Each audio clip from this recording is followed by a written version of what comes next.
Yeah, man.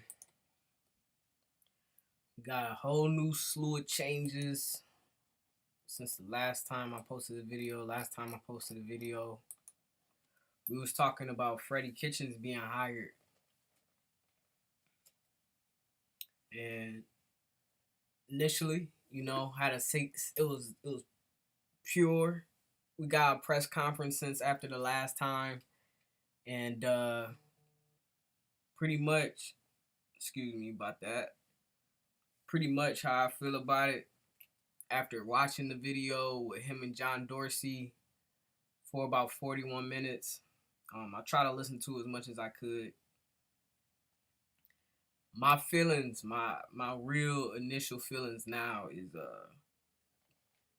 I do like his old schoolness. I think him having that old school tradition, him mentioning about Alabama, that's why I said we need to go back to the old jerseys as well. But that is sometime due. I'm hoping. Um, and he just seems like a nerd for football. He seems like he just knows the game to the point where he's just gonna talk football 24/7. It's just you want. I know a lot of people in the NFL is like that. They have to be, calling people late nights and all this stuff. But the thing it is he fit well for John Dorsey. Is what I feel like.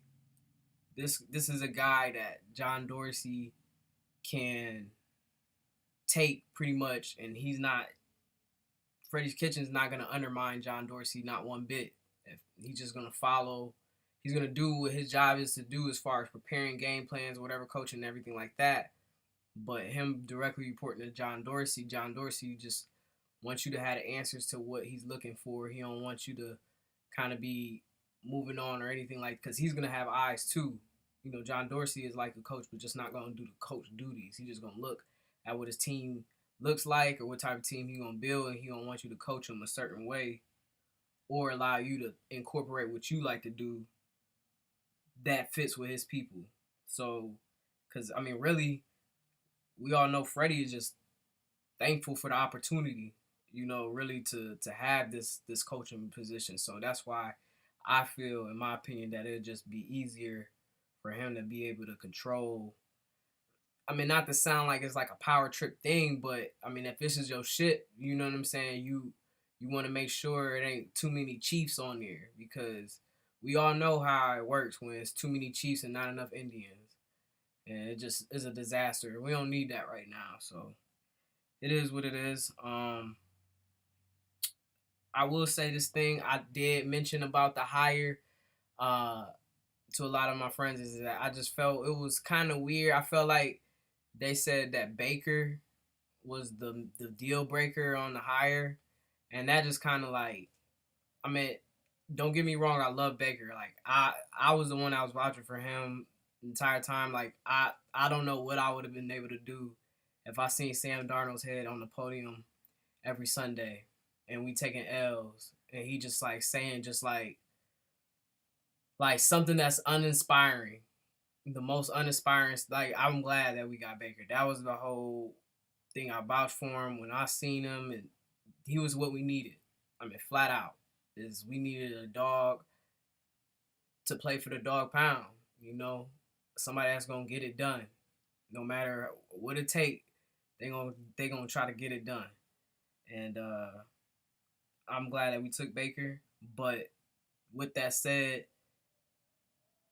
I felt like it was too much on him. Like, we know he the future, but like, what about the rest of the team? You know what I'm saying? Like, was everybody else's future?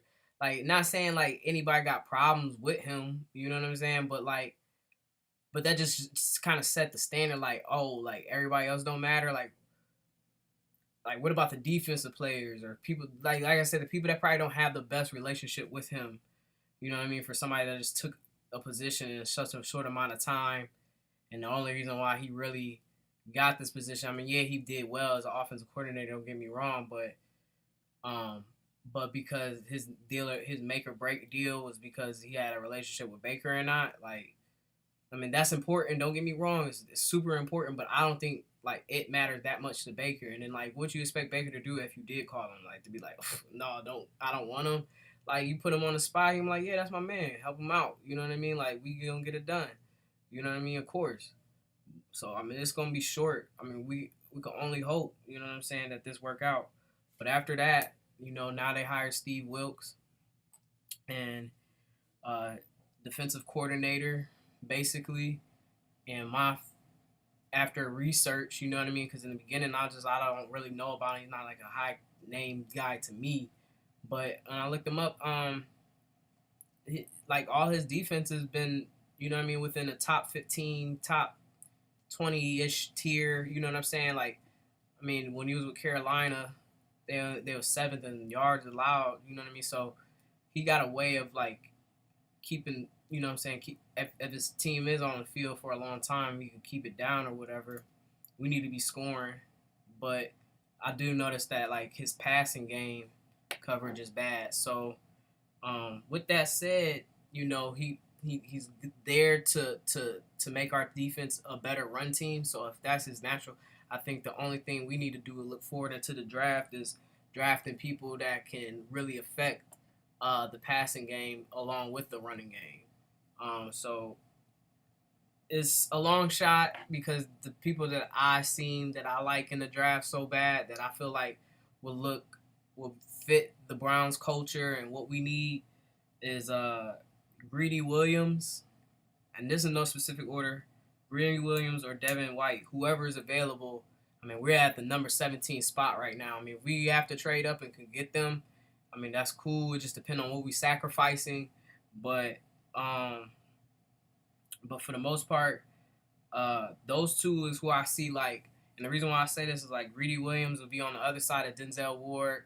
Not saying that Carey or Mitchell is doing bad or anything like that, but just to have that kind of ability to have such an impact on the passing game, being in the AFC North, you know what I mean, with Ben Roethlisberger still here, but just to be able to exploit that when the quarterback talent is dry, you know what I mean, because those guys are gonna have to. I mean, you got Lamar Jackson or whatever right now, and then the rest of the quarterback situation, Andy Dalton, you know what I mean, on the other end. I mean, it's gonna die down soon, so we're gonna be the elite. So if we have people that can already shut down the field, and then we already got a defensive coordinator and know how to stop the run, I think that should only make it better. You know what I mean? You still play the same scheme, but then also you got better athletes to make a play on the ball. So that's just my opinion on it. And then Devin White, I would take him inside and then move him out. You know what I mean? And maybe have him like I think his ability to be able to be like a ball hawk, basically. Yeah, he gets the tackle, but if he can do that within the passing game and do that on the outside, so we have like a pass covering linebacker on top of that, yeah, it would be. I mean, those two alone. So if those two are gone, I would say we probably can draft right here, or if it's not the best thing as far as contract wise, maybe trade back and take a Matt Wilson and switch him to outside. We just need somebody to be able to we need a covering linebacker. You know, I hear things, you know what I mean, about Joe Schobert having leading tackles or leading the league and missed tackles and stuff like that, but he did play with a hurt shoulder, so I mean, people that do say that about him this year, like y'all can fall back because he played with a hurt shoulder. Like he was still making key tackles, but I mean, stopping it. Our defense wasn't really the problem, often. I mean, so I wouldn't. I'll give Joe, you know what I mean, a break on that. Like people can chill, for real, on saying all of that, especially Jamie Collins and stuff like that. But I do feel like Kirko need to step his game up. I do feel like, I mean, Jannard Avery, he great as far as pass rushing. But like I said, that's why we need a cover guy. So we just need just something in that linebacker room to just strengthen it up just a little bit. I ain't saying Kirk gotta go or anything like that, but basically, we need somebody to step it up in that system and see what happens. And we got the Super Bowl coming up. My prediction is the Patriots versus the Rams. I think I'm gonna select the Rams. I think this is the Rams' year. They defeated the Saints. Now they're going to defeat the Patriots and win the Super Bowl. So, Yeah, I'm going with the Rams. I actually really hate the Patriots. Actually, I'm tired of them cheating. They cheated this one. I feel like, man, like they always get the calls, man. I hate the Patriots, man. I don't know why they always like who's paying them. I don't know, man. It be seeming fixed, but geez, like I cannot stand it, man. Like how did they get these like that roughing the passer call? That was so bogus. I just thought, man, I was rooting for the Chiefs. That kind of broke my heart. Even though I definitely want to see Baker before Mahomes because Mahomes is Baker's rival. I feel like to me that's how everybody make it. But but definitely I was a little heartbroken when I seen the Patriots get there again. So before if the Browns will ever get that far, I think we need to win the AFC North. We need to be the kings of the North first, and then we could probably talk about Super Bowl.